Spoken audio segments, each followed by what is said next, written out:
तुम ये मत भूलो कि मैं तुम्हारा पति हूँ। व्यापार करना हमारी खानदानी निशानी है भाई। हमारे रग रग में बसा है व्यापारी। तो आप इसमें फायदा भी तो देखिए।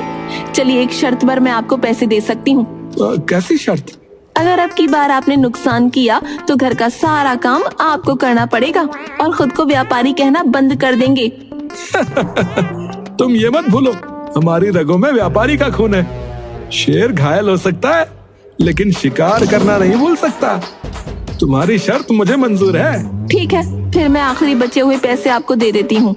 शबाना अपनी अलमारी से 50,000 रुपए निकालकर मंगतराम को देती है। मंगतराम हंसता है।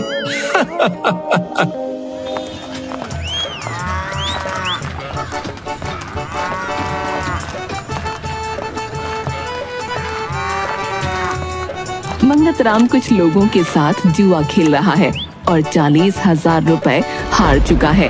क्यों मंगत, आगे नहीं खेलेगा? इतने में रुक गया?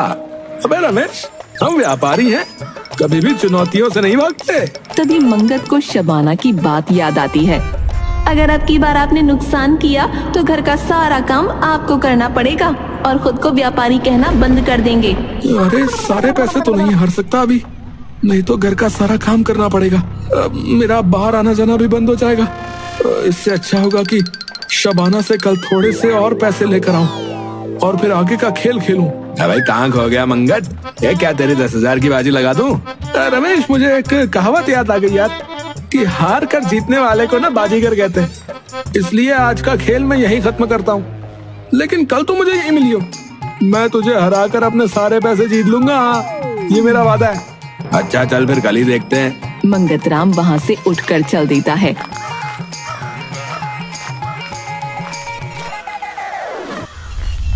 मंगतराम को रास्ते में एक आदमी मिलता है जो अपने घोड़े लेकर खड़ा हुआ है। वो मंगतराम को रोकता है। भाई साहब, जरा रुकिए 2 मिनट के लिए। हाँ बोलिए। भाई साहब, मेरा नाम शेखर है, मैं एक व्यापारी हूँ, लेकिन मेरे साथ अभी अभी एक धोखा हो गया। कैसा धोखा? किसी ने मुझे बताया था कि यहाँ एक खरीदार मिलेगा जो घोड़े खरीद सकता है, और मैं यहाँ चला आया, लेकिन इस गांव में कोई खरीदार नहीं है। भाई साहब, आपको यहाँ आने से पहले उस खरीदार की पूरी जानकारी निकालनी चाहिए थी। मेरी उससे बात हुई थी फोन पर।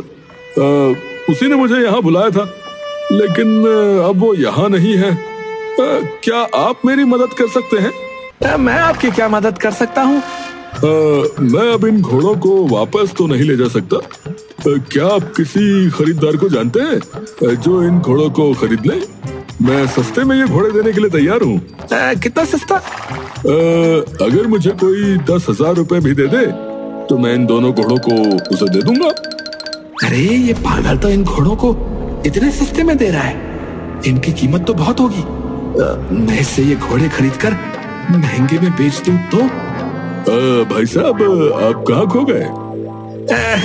देखो, मेरे पास एक खरीदार है और उसे घोड़ों की जरूरत भी है, लेकिन वो बस 10,000 ही देगा। इसलिए मैं तुम्हारी ये मदद कर सकता हूँ। मेरे पास 10,000 रुपए हैं, तुम मुझे घोड़े दे दो, मैं उसे ये घोड़े दे दूंगा। हाँ, मैं तैयार हूँ भाई साहब। शेखर मंगतराम से पैसे लेकर उसको घोड़े दे देता है और कुछ दूरी पर जाकर पैसे गिनते हुए कहता है। अरे क्या बेवकूफ बनाया भाई है? ये पागल नहीं जानता कि ये घोड़े जो हैं चोरी के हैं। कभी भी इन घोड़ों का मालिक यहाँ आ सकता है। इतना बुद्धू आदमी तो मैंने आज तक नहीं देखा भाई।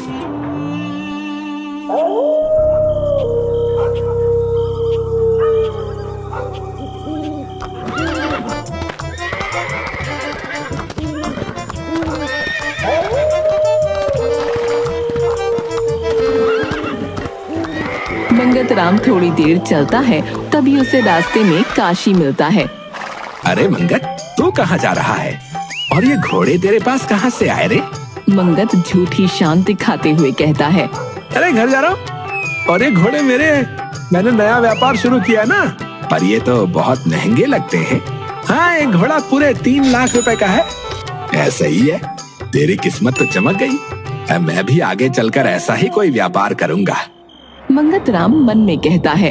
यही सही वक्त है मंगत, बाजी खेल ले। अरे मंगत, कहाँ खो गया रे? नहीं नहीं, कहीं नहीं। मैं ये कह रहा था कि अगर तू चाहे तो मैं ये घोड़े सस्ते में दे सकता हूँ तुझको।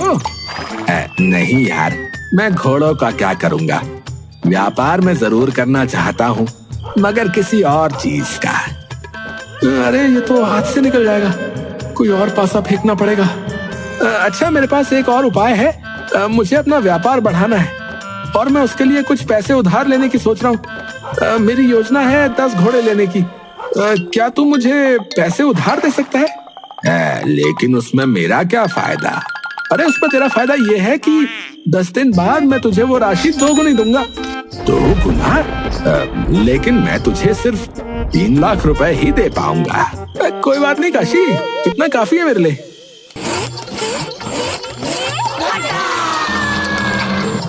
10 दिन बाद मैं तेरे घर पर पैसे लेने आऊंगा मंगत। अच्छा। मंगत घर पहुंचकर शबाना को उसके पैसे वापस लौटा देता है। तुम्हारे पैसे वापस कर दिए वादे के अनुसार। अरे तुम्हारे पास इतने पैसे कहाँ से आए? मैंने तुम्हें कहा था ना, मेरी रगों में व्यापारी का खून है। देखो, सुबह मैंने तुमसे पैसे लिए और रात में तुम्हें लौटा दिए। हाँ जी, चलो मान गई। आज तो मैं जश्न मनाऊंगा। एक काम करो शबाना, मेरे लिए लड्डू बनाओ। शबाना मुंह चिढ़ाते हुए लड्डू बनाती है।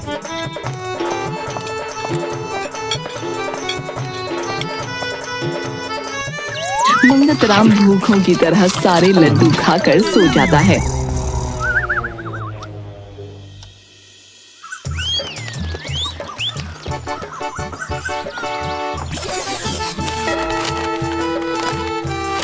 कुछ दिन बाद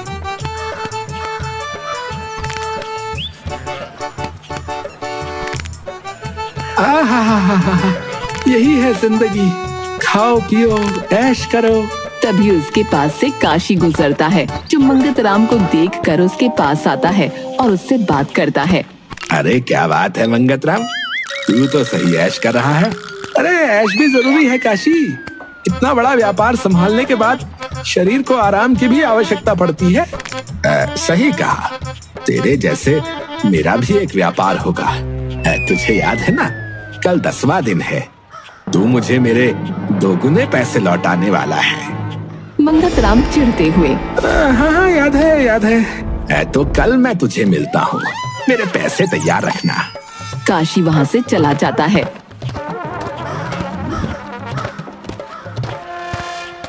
अरे ये तो मैं भूल ही गया था, मैंने इसके पैसे भी तो देने। अब इसके पैसे कहाँ से दूंगा? ये घोड़े भी नहीं बिके अभी तक। लगता है कोई नई योजना बनानी होगी। तभी वहाँ से मंगत राम का दोस्त विनोद अपनी नई मोटरसाइकिल पर चश्मा लगाकर गुजर रहा होता है। मंगत राम उसे देखकर आराम फरमाने लगता है।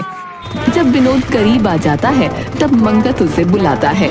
अरे विनोद इधर आ। अरे मंगत राम, क्या बात है, आराम फरमा रहा है? हाँ यार, क्या करूं, घोड़ों का व्यापार शुरू किया है, इसमें मुनाफा ही मुनाफा है।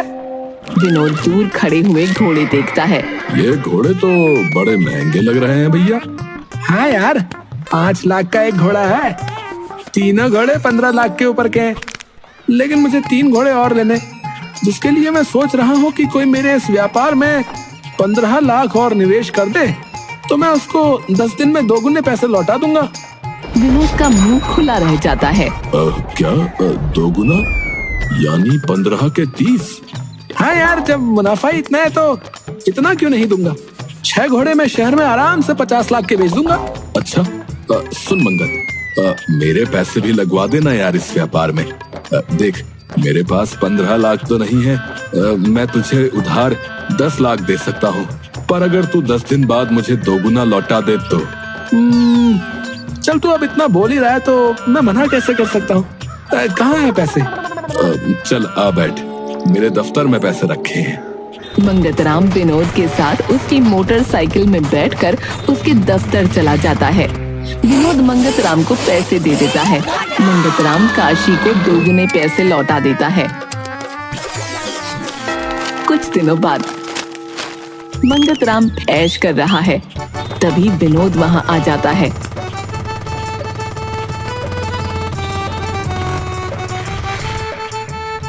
अरे वाह, क्या ठाट बाट है मंगत तेरे तो। अरे ये तो कुछ भी नहीं है विनोद, बस शरीर को थोड़ा आराम दे रहा हूँ। व्यापार का इतना भार है कि शरीर को थोड़ा आराम देना भी जरूरी है। इतना भार है तो थोड़ा मुझे दे दे। याद है ना, कल 10वां दिन है, तूने मुझे 2 गुना पैसे वापस करने हैं। हाँ, याद है। चल अच्छा है, कल से मैं भी तेरी तरह आराम करूंगा। चल, मैं तुझको कल मिलता हूँ। विनोद वहाँ से चला जाता है। अरे फंस गया यार, इसके तो 20 लाख है, इतनी बड़ी रकम कहाँ से लाऊं? तभी मंगत राम को सामने से गांव का सुनार लाला पूरन आता दिखाई देता है। अरे ये पूरन काम आ सकता है, यही इतनी बड़ी राशि दे सकता है। मंगत राम उसे रोकता है। अरे पूरन लाल जी, पैदल कहाँ जा रहे हो? मुझसे कहते थे, मैं अपनी घोड़ा गाड़ी भेज देता आपके लिए। कौन सी घोड़ा गाड़ी? लो, आपको यही नहीं पता? अरे मैंने घोड़ों का व्यापार शुरू किया है और इसमें अंधा मुनाफा हो रहा है। आप काशी को जानते हो ना? हाँ, अरे वो जो तेरा दोस्त है वही काशी ना? हाँ, वही। उसको 3 लाख का फायदा कराया अभी कुछ दिन पहले ही, और अब विनोद मेरा दोस्त, उसको भी कराने वाला हूँ। 2 गुना फायदा? मगर कैसे? अरे उन्होंने कुछ रुपए मुझे उधार दिए, जो पैसे मैंने घोड़ों के व्यापार में लगा दिए। मुनाफा होने के 10 दिन बाद ही उनकी कीमत 2 गुना करके लौटा दी। अच्छा, ये घोड़े तुम्हारे हैं? मंगत राम घोड़ों को देखता हुआ कहता है। हाँ पूरन जी, पूरे 10 लाख का एक घोड़ा है, पर मुझे 3 घोड़े अभी और लेने। उसके लिए मैं एक व्यापारी को ढूंढ रहा हूँ, जो मेरे इस व्यापार में 30 लाख का निवेश कर दे, जिसके मैं उसे 10 दिन बाद 2 गुने पैसे देने के लिए तैयार हूँ। पूरन का मुंह खुला रह जाता है। 2 गुना, वो भी 10 दिन में? अरे मंगत सुन, क्या 25 लाख में तेरा काम नहीं चलेगा? 25 लाख देखना पड़ेगा, पर पैसे अगर जल्दी मिल जाए तो शायद मैं कुछ कर पाऊँ। हाँ, पैसे तैयार हैं, तू चल मेरे साथ और ले। मंगत राम पूरन के घर जाकर उससे पैसे ले लेता है।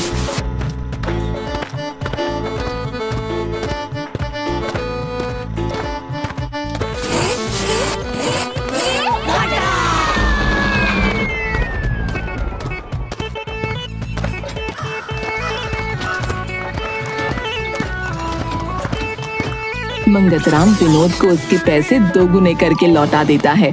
कुछ दिन बाद मंगत राम गांव में टहल रहा है। तभी 2 लोग उसके पास एक तस्वीर लेकर आते हैं। सुनिए भाई साहब, क्या आपने इन घोड़ों को कहीं देखा है? मंगत राम हैरान रह जाता है, क्योंकि ये वही घोड़े हैं जो मंगत राम ने खरीदे थे। ये घोड़े? हाँ जी, ये हमारे घोड़े हैं। इनको एक चोर ने चुरा लिया था। बाद में हमें मालूम हुआ उसने ये घोड़े किसी को 10,000 में इस गांव में बेच दिए। मंगत राम के पैरों के नीचे से जमीन खिसक जाती है। क्या हुआ भाई साहब, आप किधर खो गए? मैंने इन घोड़ों को कहीं नहीं देखा। अच्छा कोई नहीं, हम दूसरे लोगों से पूछताछ करते हैं। वो लोग वहाँ से चले जाते हैं। मंगत राम भागता हुआ अपने घर जाता है और शबाना से कहता है, शबाना, सब खत्म हो गया, तुम्हें मेरे लिए काम करना होगा।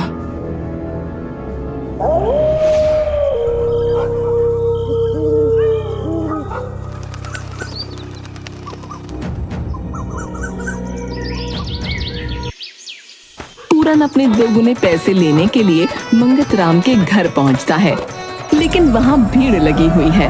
अरे लगता है पैसे का भंडारा हो रहा है, मजा आएगा।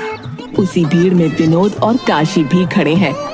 अरे देने वाला जब भी देता छप्पर फाड़ के। तुम सब लोग 2 गुना पैसे लेने आए हो ना?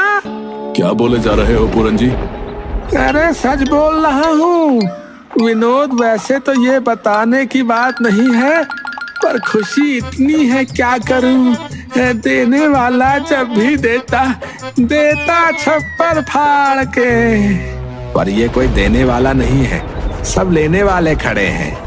हाँ, जानता हूँ, सब अपना 2 गुना पैसा लेने आए हैं।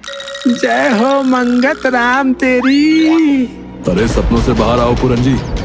मंगत न जाने कितने लोगों के पैसे लेकर भाग गया है। हाँ, उसने चोरी के 2 घोड़े सस्ते में लिए और सबको दिखाया कि उसका ये व्यापार है। सबसे उसने व्यापार के नाम पर पैसे ले लिए और कहा कि दोगुने लौटाऊंगा। विनोद और मेरी किस्मत अच्छी थी, हमारे पैसे मिल गए, पर बाकियों के शायद अब कभी ना मिले। पूरन हैरान रह जाता है। तुमने क्या कहा कि मेरे पैसे नहीं मिलेंगे? हाँ नहीं मिलेंगे, हाँ नहीं मिलेंगे। मुझे चक्कर से आ रहे हैं। पूरन बेहोश होकर वहीं गिर जाता है। एक बड़ी सी कार में शबाना और मंगत राम शहर की तरफ जा रहे हैं।